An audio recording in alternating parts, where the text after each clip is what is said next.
السلام عليكم ورحمة الله وبركاته. الشما هركفوني ورينا من تابرات سكم جرتان فيا كيساني بقى جراتان بقى ساعة كان جيساني حروان تو كويسين كلا تشوفين وفي كدان كيا كان هراتيس وايو بليس كينيا كنا وبليس كينيا كون إرجع كلين لمان إسافيل تاتي سررتها في وقا تربان كان كلي إسادا إكسيفتي هرجه جرا فاميلين إسالين قبينيك أبو أصو ميشان منالي هنحفني gurguranii yaalsifataa turanii amma immoo humna faamilii saniiti ol waan ta'eef jecha ilmaan Oromoo idil addunyaarra jiraniin lubbuu ilma keenyaa nuuf baraaraa jaanii dhaammatanii jiranii nutis dhaamsa isaanii kan akkuma dhageenyan lubbuu nama tokkoo baraaruun waan guddaadha. Dhugoon 50 nama tokkoof ba'aa nama 50 faaya akkuma jaamusan nutis wal gargaarree lubbuu mucaa kanaa haa baraarru. Birriin gaafataman xiqqoo guddaadha. Birri Itoophiyaadhaa miliyoona 4 obboleettiin isaadhaa kalee kennuu fi qophii xumurattee jirti. Miliyoonni 4 kun dhugaa dubbachuu faamilii saniif guddaadha malee ilmaan Oromootiif waan guddaadha jee hin yaadu. Lubbuu mucaa kanaa haa baraarru isiniin jechuun barbaada. Guyyaa 25 mana Hasan Kamiseedha. Asirratti taagnisni godha maqaa isaati. Guyyaa 25 achirratti argamtanii akka hirmaattan akka lubbuu mucaa kanaa waliin taanee baraarru kabajaan isin gaafadhaa galatoomaa isiniin jechuun barbaada.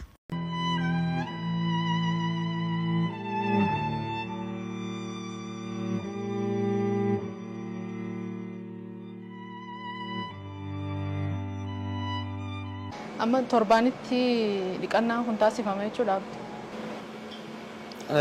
Torbaanitti yeroo takka sadii yeroo sadii egaa dhiqannaa kana jalqabame asumatti manumaa himaa kanatti eegalte dhukkubbii ni qaba amma yeroo dhiqannu nu raaffisa. Amma kaleen ta'e dhiqamuurraa furmaanni irra fooyyee jiru jijjiirrachuudha. Kaleen namni si arjoomu argamee obboleettiin ta'e garuu humna ittiin biyya alaatti itti yaalamtutu dhabame jechuudha. Yeroo dhiyoo as na waliin as jirti. Ilaalamnee urgaraanne anis ishiinis akkan ala deemee godhadhu naa himan. Onnee irra yeroo baay'ee dhiqattee sababa maashinaa hin onnee keerra wahiibtu mul'ata kanaafu nuyi as biyya keessatti hin dandeenyu. Biyya alaa deemuu qabda naan jedhanii. Akkuma Abduun haasaasaa keessatti kaasee obboleettii isaadha kan dhuftee asitti isa wajjin mana ciisichaa kanatti isa gargaaraa isa faana jirtu obboleettii isaati immoo asitti nu argamte isii wajjin turtii kan taasifnu ta'a. Dhuftee mee daawwattoota keenya wajjin wal bari. Maqaan koo Saniyyaa Muhammad jedhama. Obboleettii isaa Obboleettii Abduu. Duraan biyya Arabaan ture. Akkuma inni siniin jedhe kana kulaalitti kullameen dhaabbate achi gargaarutti turre jechuun uummatuma Oromoo wajjin marmaraas jalqabnee hundumaa wuxxeet keenya nagaha. Amma mee maallaqni kun yoo uummanni isin gargaaree maallaqa kana argattanii yoomitti kalee keekanitee fi inni wallaansaaf deemuu danda'a? Yeroo gabaabaa keessatti kenna wanni nu hafayaan jiru ture jechuudha. Karaa adeemsa yaalaatiinis wanti tursiisuun jira. Waan hunda xumurree turre jechuudha. Inni akkuma dhageessan xiqqoo onnee isaarra waan mul'isu jira doktorri jedhan biyya alaa malee waan dandeessanii. Amma kalee kanas jijjiirachuudhaaf biyya alaatti jedhan jechuudha biyya kana keessa jijjiirachuu waan danda'u. Artisti Sa'aadaa Wallaasitti nu argamu keetiif galatoomecha mee akka nama itti dhiyeenyatti Abduu wajjin turetti egaa inni dhukkuba kana mudatee as galee asitti chaalenjiiwwan bu'aa bahii qormaatawwan inni akka nama dhukkubsataa kalee tokkotti qunnamaa ture waan keessa darbitame silaarraa nu kaaste. Dhugaadha. Waggootan sadan darban kan anillee rakkoon biraana qunnamee waliin hin turre egaa dhukkubsatee bara jahasaati hawaasuma Oromootu isa gargaaree faa sayaalsisuu jira akkuma agartu kan jiraatus kan nyaatus hoteelaa amma garuu hawaasi Oromoo nu dhagee akka nu cinaa dhaabbatee obboleessa keenya nu yaalsisuu waamicha keenya nu dhagee jechuudhaaf isinillee hedduu nu galatooma waliif TV'n hanga asii dhuftanii rakkoo keenya nu faana qooddachuu keessanii galatoomaa jenna. Bakki itti argamnu obboleessa keenya kan dhalataa baatee tahee godina Walloo irraa kan dhufe waggaa 6 guutuu hoteela qabatee kalee lamaan daameejii tahee itti dhiqataa jiraachaa jirutti argamna. Amma immoo humna isaatii oli ta'uudhaan gara biyya alaarratti rifariin barreeffamuudhaan waan akkaataatti barreeffamee fi akkaataa biyya alaatti ergame kana gaafatu dhufne mee isumarraa dhageenya. Assalamu alaikum warahmatullahi wabarakatuh. Abduu Muhammadin jedhama. Jawaarinan beeknilleedha. Waggaa jahan har'aa ganna jechuudha. Yeroo ammaa kanan kalee dhukkubsadhee as dhufe Finfinnee kana.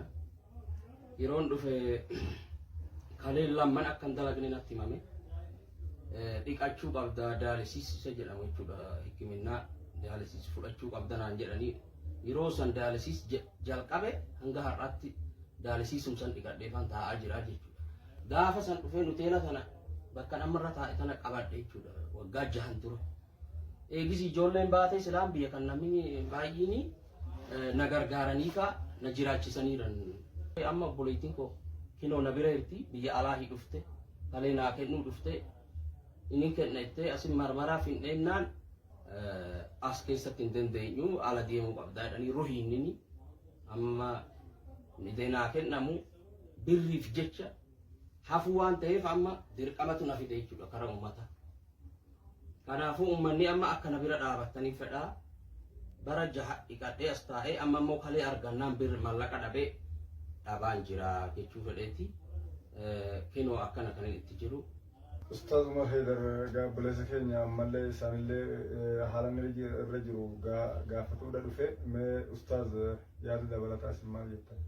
Assalamu alaikum warahmatullahi wabarakatuh. Buleen kiyya kama ummatti jalqabarratti buleessa keenya kana Abduu Muhammad Rabbi fayyaasaa dhaloota gaafa ijoollummaa san Rabbi haa deebisuuf hagana durallee gargaaraa turtanii warri gargaartanis galatooma. Har'a immoo rakkoo buleessa keenya rakkoo keenya haa godhannu.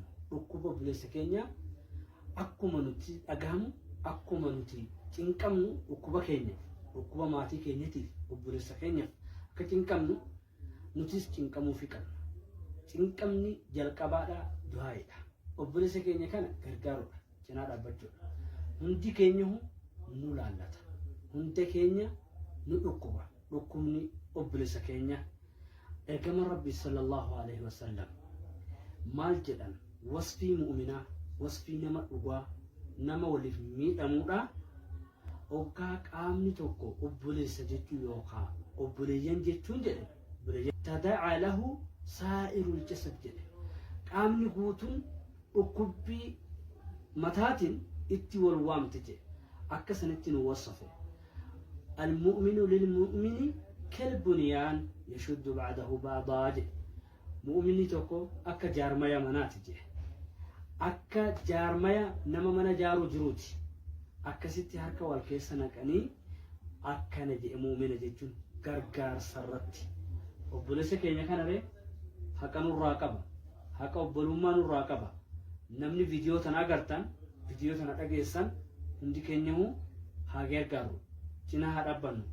Ijoolleen keenya biyya alaa jiran biyya keessa jiran hundi keenyahu osoo bakka takka waliin qoodin